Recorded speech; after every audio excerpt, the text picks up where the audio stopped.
This is a Power 98.7 podcast. Now we're talking. Subscribe to Power 98.7 podcasts in iTunes or wherever you get your podcasts. There's more on power987.co.za. You're listening to Lerato Mbele on Power 98.7. The Future of Cities is proudly brought to you by DSO Consulting Group, empowering institutions that enable Africa's development. Indeed, because Africa's development should be a priority this Africa Day and every day, quite frankly.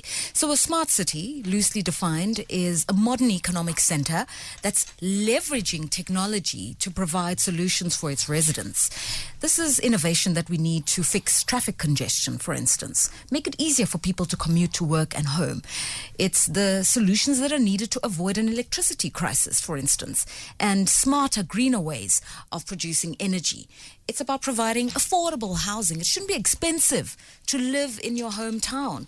And it's about providing quality, dignified homes. We should eliminate shanty towns. That is a smart city. A smart city is a place where the poorest families in that city also have basic amenities that rich families would have. And money shouldn't be the definitive variable as to whether or not you get electricity or water. It should be standard access to services. And so with DSO Consulting, we are reimagining South African cities to see how we can get to this ideal place. And one of the issues that would help in improving service delivery is the quality of the infrastructure that's used to roll out these services. And so today we're talking about infrastructure. We're talking about planning for infrastructure projects and funding them.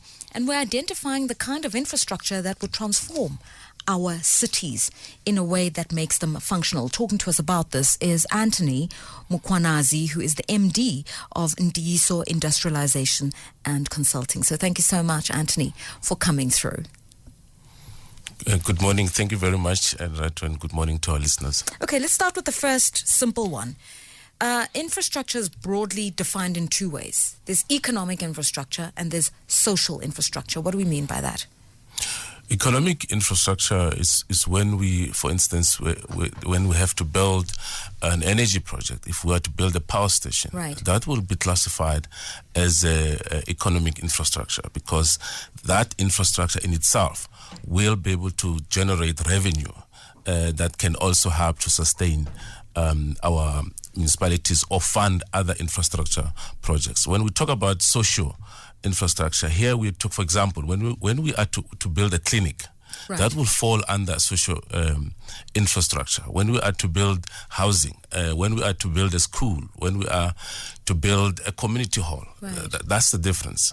Okay, and the municipality has a responsibility to provide both. Certainly. It's a primary. It's one of the prime functions for the municipality to provide both social and economic infrastructure. So here we are, we're in South Africa. It's largely considered the most advanced, industrially advanced economy on the African continent. So from that we can assume some of the core economic infrastructure exists already. So when we're talking about smart cities, future cities, what do you imagine? What more infrastructure does South Africa need? Yes, let me start by indicating that currently, when the situation in the country on as far as infrastructure is concerned, is unfortunately not in a good state. There's a huge backlog in terms of infrastructure development. So where we are today compared to where we want to be in the future, right, will require intense amount of planning. We have to do things differently when we are to develop infrastructure projects. And certainly, when we talk about funding, there's a lot of funding that will be required for us to realize our vision going forward. And we have to think of different ways of how to do it. So you're saying that South Africa, even though it has a good stock of infrastructure, there's still a lot that's going to be needed in order to service people accordingly. But is it brand new infrastructure or maintenance of existing infrastructure? What's required? In fact, it is both. Existing infrastructure in the main has across the country, particularly when you look at the water infrastructure, it has deteriorated to an extent that there's a lot of investment that is required to renew, to refurbish. And yet, yes, we've seen population growth. The demand in the capacity of the infrastructure installed currently, it's far above what we currently have. So there's certainly a need for new infrastructure, which will require new ways of how we go about funding. Okay, so let's talk about planning. When you're sitting with the municipality and saying, look at the size of Johannesburg, 4.5 million people, and it's expected within the next 20 years we could be looking at 8 million people. Forward thinking, what is required and what do they need to start doing now, the planning aspect of it? Yes, certainly. The good thing is that currently in our systems, there are processes in place and which are guided by the legislation as to how we should go about planning. We talk about integrated development planning, which is a primary function of the municipalities. I must say that this is where we also need the citizens to be active participants in the process, because this process require a lot of consultation across the board. So it's important that our citizens start realizing and taking it to themselves to participate in those processes of planning. So may I just interrupt? What do you mean citizens participate in the process of planning? What would we be required to do or say?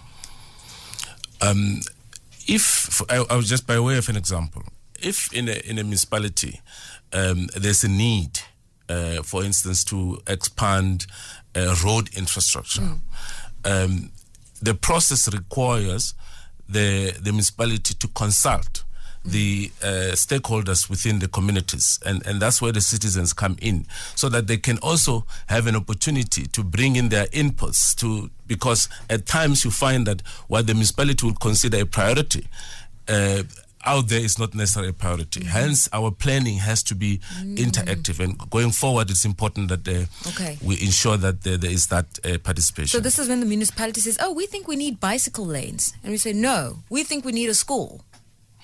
Certainly, and that's where you get a public outcry. And recently, we have seen some of examples where there was a public outcry, and government has now to change their plans.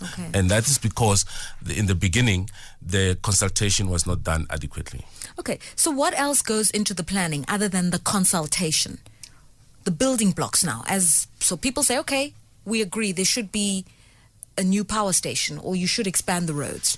Then what? Yes, so once we have decided that we need to proceed with a particular project, there's what we call feasibility study, or a bankable feasibility study, because that is a tool that you need for you to be able to attract funding or finance for the project. The project has to show financial viability. The project has to show that it's bankable, it's sustainable, and that is when you can get funders or even a capital market to have interest to come in and support the project. I often hear this word used, and I've often wondered, what does it mean when a project is bankable?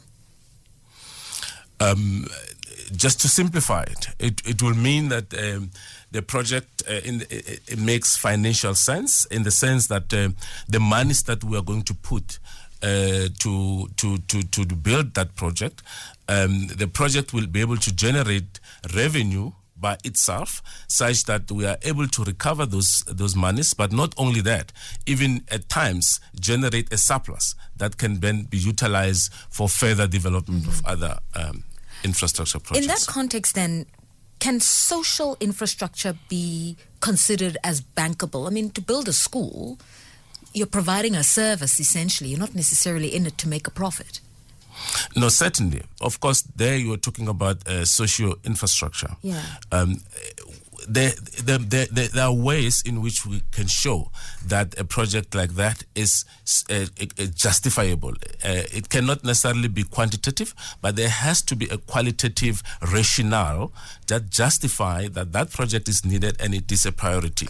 And of course, the various funding instruments that are there to support social infrastructure are in the main classified as grants. These are the instruments that the government provides in the main. But of course, you do also find that the private sector also participate in supporting such projects. For example, in South Africa, we have seen a lot of projects being supported by the mining industry, for instance, which are socio-economic where they in nature. build a road to the mine or the clinic in the community where the mine workers live, that sort of thing. Certainly, and that it has to be that context of the showing why there's a need for such a project has to be sound, and it has to be in place. So all projects, in essence, have to be justifiable, either economically justifiable or socio justifiable. When you use this example of the mine, for instance, that will build a school or a hospital because there's a quantitative need, even if there isn't a financial imperative, it reminds me of another term, public-private partnership. How do public-private partnerships come into play when we are now talking about improving, maintaining, building new infrastructure for cities? Certainly.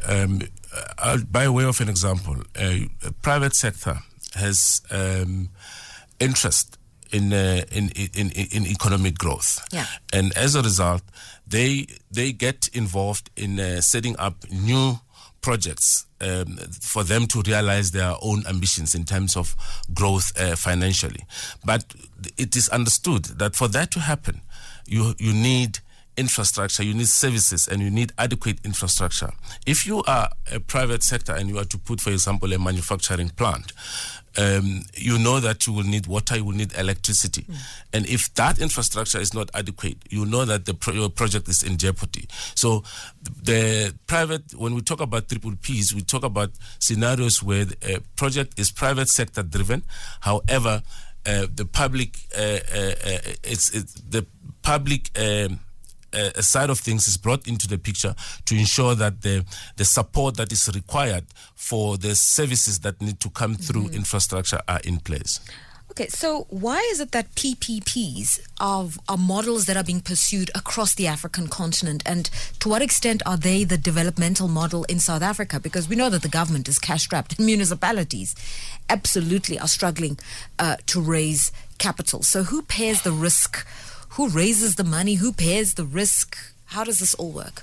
Certainly, the biggest driver for the private sector to participate is because of the lack of finance in the public space. In South Africa, for example, we know that most of our municipalities are now some of them are technically, financially distressed. We have seen the Minister of Finance starting to kick in Section 139 or putting some of them under administration. And by and large, it's the issues around the lack of finance.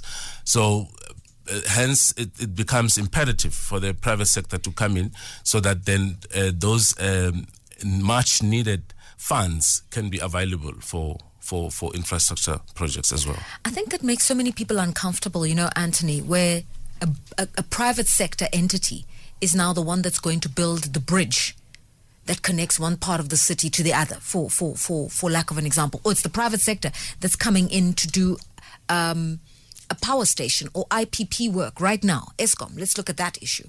Right? And to fix it, to commercialize it, now needs a lot of private sector entities to come in. People feel like that's a form of privatization. The government has given up. The private sector, being profit-driven, are going to make sure they charge the highest tariffs, the highest prices for the use of that service when it's concessioned. Yeah, of course, it's a catch-22 situation. Because right now where we are, when government is cash-strapped and yet there's a need, it then makes sense for private sector to be encouraged to come in and participate. And of course, we also sit with a a huge gap when it comes to technical skills, particularly in the public sector. And those skills are residing with the private sector. So a combination of factors are at play here, be it technical skills, be it funding, and of course, what we cannot ignore is that the public needs those services. So those, we have to think differently. We have to accommodate new ways of working, and that's the reality. That's where we are today. So many issues that are coming to the fore. We're in conversation with Auntony Mukhwanazi, who's the MD of Ndiso Industrialization Consulting. We're talking about the planning process for new infrastructure, the funding process for new infrastructure, forward thinking, imagining what are the needs going to be for South African cities in the near future, and what is the infrastructure that's needed. That planning needs to happen today so that, you're not caught with your pants down. The Future of Cities on Power 98.7 is where we focus on what the future of cities will look like and how it will affect communities. Catch the Future of Cities segment on Power Talk with Lerato Mbele on Wednesdays from 10:30 a.m., where she'll be joined by industry experts to engage in conversations on what sustainable cities of the future will look like and how they will impact communities. Brought to you in partnership with Ndiso Consulting Group. Empowering institutions that enable Africa's development. You're listening to Lerato Mbele on Power 98.7. We're in conversation with Auntony Mukhwanazi, the MD of Ndiso Industrialization Consulting, as we're talking about the municipal infrastructure that's needed, one, to improve our cities, two, to roll out social services, and three, to imagine how South Africans will be living 10 years from now, and make sure that the planning for that future South Africa is happening now, and the financing for those big projects is also being sourced now. Paul, I see you in Randfontein, but I want to ask you this, Auntony. How do you go about funding these big projects? Because sometimes you hear the numbers and they're staggering. You look at the devastation in KwaZulu-Natal with the floods, for instance, and that's mass infrastructure damage, right? Roads, buildings, water pipes broken down, and they couldn't figure out what's needed to rebuild. And so first they threw out a number, 900 billion, then it was 12 billion, and now they've settled at about 25 to 30 billion. What goes into what determines these numbers? Certainly, of course, the kind of investment that is required, particularly if you were to look at that example that you just gave now in the KZN situation, the numbers are huge. Hence, you cannot expect government alone to be in a position to fund those projects.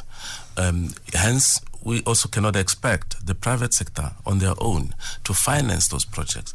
So there's two ways to do it. There's project funds that are instruments that reside within government, and these are grants. Here we're talking grants such as conditional grants, such as municipal infrastructure grants, and so on and so on.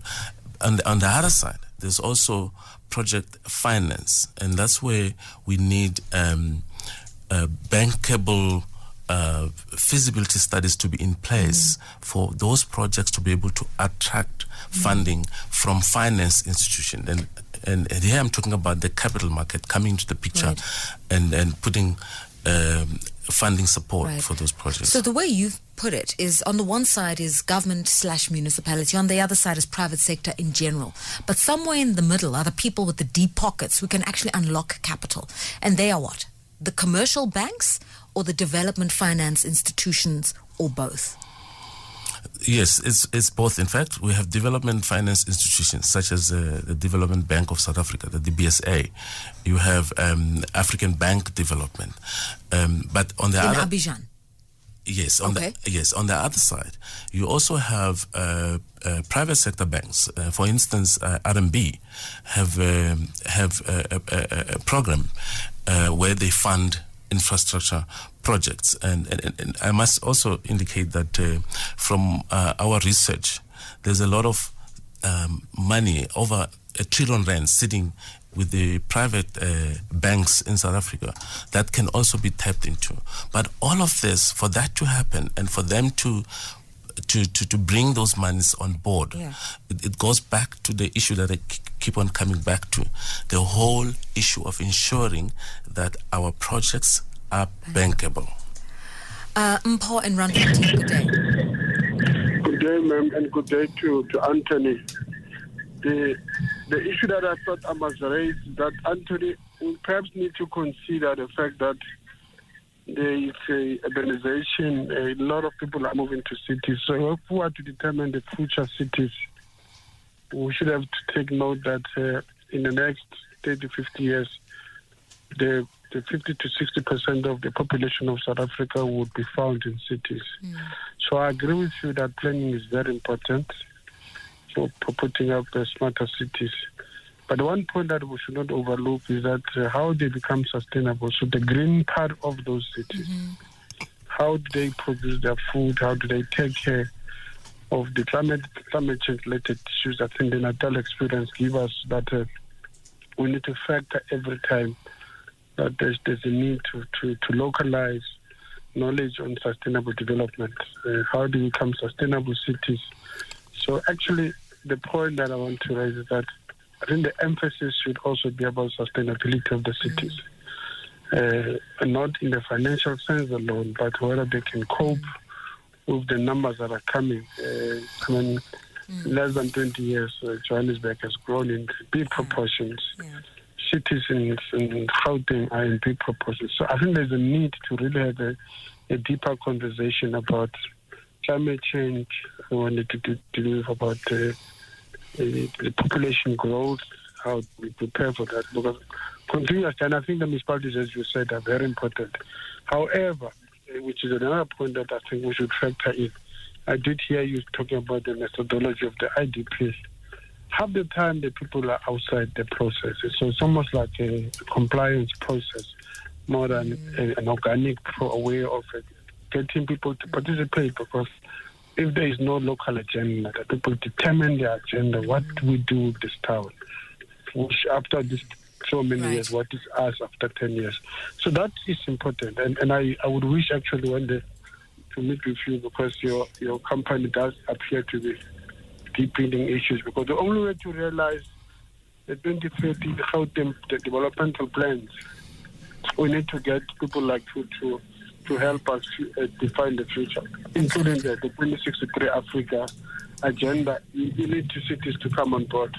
The Sustainable Development Goals of the United Nations. Okay. You need people like you to come on board. Thank you. Ndate Mpho, thanks for that.